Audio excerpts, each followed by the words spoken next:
Welcome to This Explainer. You know, the ocean has always been humanity's ultimate frontier. And, well, let's be honest, our absolute deadliest adversary. For centuries, we were just these terrified surface dwellers, right? Bobbing along on little wooden ships, basically just crossing our fingers that the sea wouldn't decide to swallow us whole. But today, things have changed. We're going to explore our rapidly evolving relationship with those unforgiving, incredibly powerful hydrodynamic forces of the ocean. We're looking at how we've gone from being completely at the mercy of the sea to literally engineering our way right through its core. I'm talking about swapping out those vulnerable wooden sails for massive, suspended concrete tubes of the future. It's wild. Let's get into it. Okay, to really understand this shift, let's kick things off with the legendary 1872 true crime nautical mystery, the completely baffling case of the Mary Celeste. Just imagine this for a second. You stumble across a perfectly seaworthy ship just drifting in the choppy Atlantic. You board it. The cargo? Totally intact. The sails are set. But there's literally not a single soul on board. No signs of a struggle, nothing. Just this eerie, floating ghost ship. I mean, where did they go? Why on earth would an entire crew simply abandon a perfectly functional ship in the middle of nowhere? When ships like the Mary Celeste or the later SS Bay Chimo became these legendary ghost ships, the sheer lack of hard facts just sent people's imaginations into overdrive. You know how it is, right? It's human nature to invent monsters when we don't understand the physics of a situation. So people imagine the craziest things: violent mutinies, vengeful pirates, killer waterspouts, and yeah, obviously, giant sea monsters reaching up and dragging the screaming crew down to the dark depths. But as we've learned over the decades, the actual truth of the ocean's power, it's usually a lot more complex and heavily grounded in the brutal reality of physics rather than fiction. So here is our roadmap for today's explainer. First, we'll hit 1, the ultimate nautical mystery. Then see how 2, science solves the puzzle. Next, we're 3, conquering ocean forces. Diving into 4, submerged floating tunnels. Looking at 5, engineering against seaquakes. And finally, wrapping up with 6, the future of waterways. It's a journey from a 19th century cold case straight into the fluid dynamics of tomorrow. Starting with Section 1, the ultimate nautical mystery. Let's take a closer look at the terrifying vulnerability of early ocean exploration. Let's track the timeline of this doomed voyage. The Mary Celeste leaves New York on November 7th. Cut to November 25th, and the last log entry is made near the Azores. Everything seems totally normal. But then, 10 days of absolute silence. This eerie silence finally ends on December 5th, when a British ship, the Dei Gratia, spots the vessel drifting aimlessly. And here's the absolutely craziest part of this whole mystery. The ship is completely abandoned, right? Yet it's carrying 6 solid months of food and water, plus a massively valuable cargo of over 1,700 barrels of industrial alcohol. There was food, water, and money to be made. Seriously, why leave a perfectly good ship behind? Moving to Section 2, science solves the puzzle. Fast forward to the 21st century, where cracking this 100-year-old cold case actually relies on modern oceanographic science and historical weather data.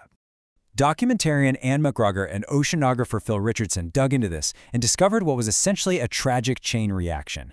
By checking massive climate databases, they figured out the ship had actually sailed right into incredibly rough seas and punishing 35-knot winds.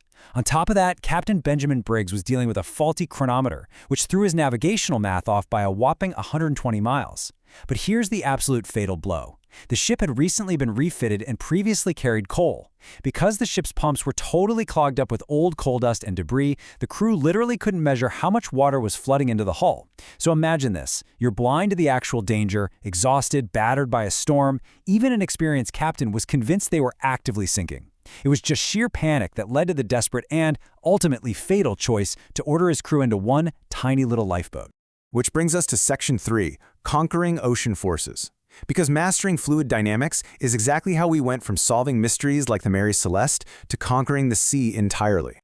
The really crucial takeaway here is how much our engineering paradigm has completely flipped over the last century and a half. Back in 1872, humanity was totally at the mercy of surface weather. Ships were forced to battle unpredictable waves, fierce winds, surface storms, you name it. But today, we're intentionally designing infrastructure that simply dips right below the waves.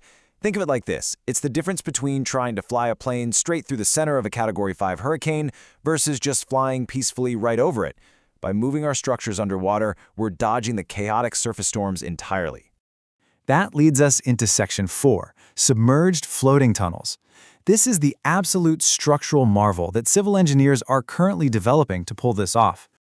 Just picture this for a second. Imagine driving your car at normal highway speeds inside a massive concrete tube, hovering 50 meters underwater while fish are just quietly swimming by outside. That is a submerged floating tunnel, or an SFT. Unlike traditional suspension bridges that have to constantly fight off hurricane-force winds, or underground tunnels that are strictly limited by how deep you can physically dig into the bedrock, an SFT is literally an enclosed highway hovering right in the middle of the water column. It's this hollow prismatic structure suspended at a fixed depth, and it essentially defies everything we thought were the limits of traditional civil engineering. Now, obviously, you have to keep these massive tubes from sinking straight to the bottom or popping up to the surface like a cork, right? So engineers have to carefully balance the buoyancy-to-weight ratio. And they do this in a couple of really fascinating ways, depending on the specific environment.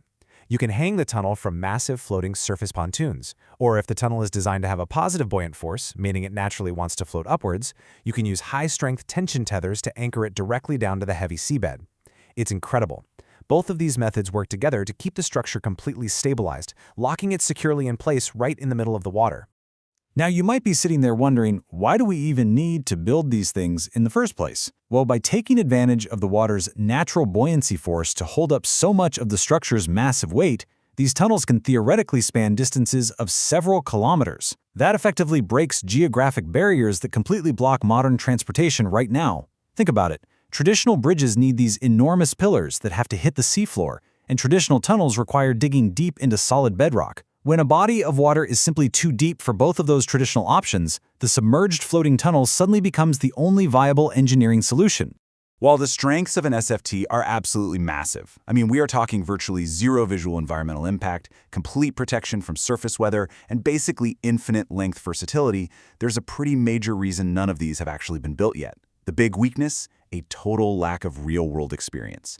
We are still heavily relying on advanced mathematical models to understand exactly how these megastructures are going to survive the ocean's ultimate hidden threats. So what exactly has engineers so terrified that these tunnels are still stuck in the mathematical modeling phase? Let's look at that in Section 5, Engineering Against Seaquakes. This is easily the most dangerous subsurface threat of all. We all know about earthquakes on land, right? We've seen the devastating damage they can cause to cities. But what happens when a massive earthquake strikes the deep seabed? It creates what's called a seaquake. The violent shaking of the bedrock transfers this immense kinetic energy upward, directly into the water.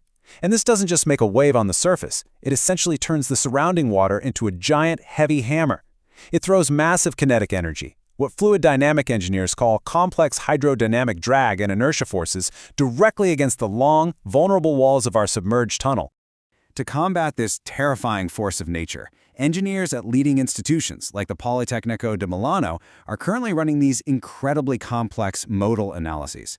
Basically, what that means in simple terms is they're stress testing digital versions of these tunnels to see exactly how they bend, twist, and vibrate under extreme pressure. Because here's the thing, the tunnel and its anchoring tethers absolutely cannot be completely rigid. If they are, they'll just snap like a twig. Instead, they have to act almost like a giant shock absorber. They need the structural flexibility to safely filter out the seismic shaking and absorb those intense fluid structure interactions way before the concrete ever cracks. That brings us to Section 6, the future of waterways. So where on Earth are we going to see this incredible technology actually get built first? Norway's absolutely stunning, majestic fjords are a prime candidate for the world's very first SFT. The water in these massive geographical formations is incredibly deep. We're talking sometimes thousands of feet straight down, and because of that extreme depth, conventional underground tunnels just cannot reach the bedrock to burrow through, and traditional suspension bridges simply can't find a solid foothold for their massive support pillars. The only way across? Straight through the water itself. Right now, there is a staggering $40 billion infrastructure project in Norway aiming to solve this massive geographical headache. Currently, if you want to travel the 700 miles from Kristiansand to Trondheim along the coast, it takes a grueling 21 hours. Why? Because drivers have to rely on a super slow, disjointed network of 7 different ferries. Just imagine replacing that sluggish 21-hour, 7-ferry ordeal with a seamless, high-speed drive through floating underwater highways. Nations could drastically revolutionize how we transport people and goods, literally cutting that travel time straight in half. It really is a profound testament to human ingenuity. We are actively learning to mathematically model, engineer, and ultimately inhabit the exact same terrifying ocean forces that once swallowed 19th century surface ships whole. We've gone all the way from the doomed ghost ship of the Mary Celeste to designing hovering concrete superhighways. Which leaves us with this final thought for today's explainer, and it's a big one. Knowing the raw, totally unpredictable power of the ocean, a force that has claimed countless ships for centuries, when that very first floating tunnel finally opens, would you have the courage to make that drive 100 meters underwater during a seaquake? Thanks so much for joining us for this explainer, and we will catch you next time.